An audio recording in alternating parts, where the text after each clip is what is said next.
ಶ್ರೀ ಗುರುಭ್ಯೋ ನಮಃ. ಶ್ರೀಮಾತ್ರೇ ನಮಃ. ಶಿವಾಯ ಗುರವೇ ನಮಃ. 3ನೇ ತಾರೀಕು 3ನೇ ತಿಂಗಳು 2026 ಮಂಗಳವಾರ, ಅಂದರೆ ಫಾಲ್ಗುಣ ಮಾಸ ಶುಕ್ಲ ಪಕ್ಷ ಪೂರ್ಣಿಮಾ ಮಂಗಳವಾರ ದಿವಸ ಗ್ರಸ್ತೋದಯ ಸಂಪೂರ್ಣ ಚಂದ್ರಗ್ರಹಣ ಸಂಭವ ಆಗಲಿದೆ. ನಮ್ಮ ಭಾರತ ದೇಶದಲ್ಲಿ, ಅಂದರೆ ಉತ್ತರ ಭಾಗದಲ್ಲಿ ಮಧ್ಯಪ್ರದೇಶ್, ಒರಿಸ್ಸಾ, ವೆಸ್ಟ್ ಬೆಂಗಾಲ್ ಇಂಥ ರಾಜ್ಯದಲ್ಲಿ ಇದು ಸಂಪೂರ್ಣವಾಗಿ ಕಾಣಿಸಲಿದೆ.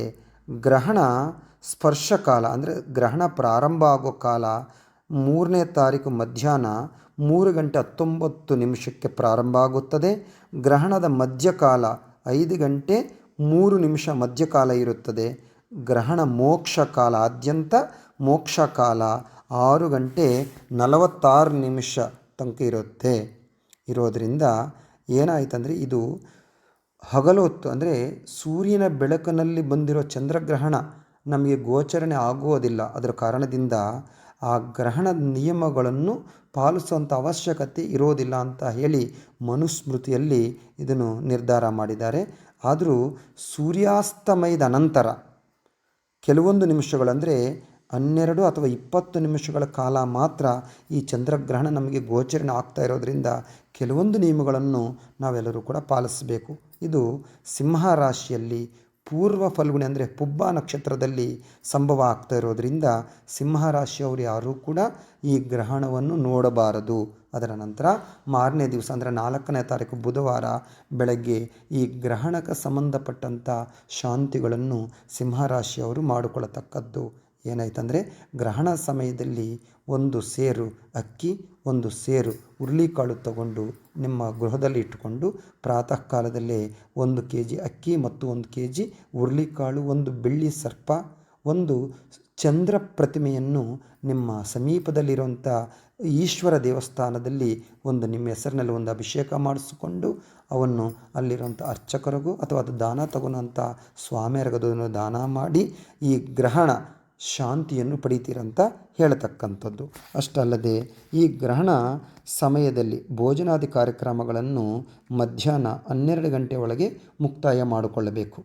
ಮಧ್ಯಾಹ್ನ ಸಮಯದಲ್ಲಿ 12 ಗಂಟೆ ಒಳಗೆ ಭೋಜನ ಮಾಡಬೇಕು. ಅದರ ನಂತರ ಸಂಜೆ 7 ಗಂಟೆ ತನಕ ಏನು ಪದಾರ್ಥಗಳನ್ನು ಊಟ ಮಾಡಬಾರ್ದಂತ ಶಾಸ್ತ್ರ ಹೇಳುತ್ತದೆ. ಅಷ್ಟಲ್ಲದೆ ದೇವಸ್ಥಾನಗಳ ನಿಯಮಗಳನ್ನು ಬೆಳಗ್ಗೆ 11 ಗಂಟೆಗೆ ದೇವಸ್ಥಾನಗಳನ್ನು ಬಾಕಲು ಹಾಕಬೇಕು. ದರ್ಬೆ ಅಥವಾ ಗರಿಕೆ ಹುಲ್ಲಿನಿಂದ ಮುಚ್ಚಿ ದೇವಸ್ಥಾನಗಳನ್ನು ಮುಚ್ಚಬೇಕು. ಅದರ ನಂತರ ಗ್ರಹಣದ ಮೋಕ್ಷಕಾಲ, ಆದ್ಯಂತ ಮೋಕ್ಷಕಾಲದ ನಂತರ, ಅಂದರೆ 8 ಗಂಟೆ ನಂತರ ದೇವಸ್ಥಾನಗಳನ್ನು ಮತ್ತೆ ಪುನಃ ದರ್ಶನಕ್ಕೆ ಬಿಡತಕ್ಕಂಥದ್ದು. ಅಷ್ಟಲ್ಲದೆ ಶುದ್ಧಿ ಮಾಡಿಕೊಳ್ಬೇಕು. ಅಷ್ಟಲ್ಲದೆ ಗರ್ಭಿಣಿ ಸ್ತ್ರೀಯರು ಕೂಡ, ಅಂದರೆ ಸಂಜೆ 5 ಗಂಟೆನಿಂದ, ಅಂದರೆ ನಮಗೆ ಗ್ರಹಣ ಗೋಚರಣೆ ಆಗೋ ಸಮಯಕ್ಕಿಂತ ಮುಂಚೆನಿಂದ 6:46 ತನಕ ತಕ್ಕಂಥ ನಿಯಮಗಳನ್ನು ಪಾಲಿಸಬೇಕು.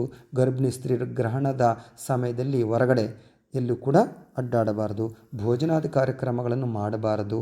ಅಷ್ಟಲ್ಲದೆ ಕೂಡ ನೆಮ್ಮದಿಯಾಗಿ ಮಲ್ಕೊಂಡು ಆ ಗ್ರಹಣ ಸಮಯದಲ್ಲಿ ನಾಮಸ್ಮರಣೆ ಮಾಡ್ಕೊತ ಅವರು ಕೂಡ ಇರಬೇಕು.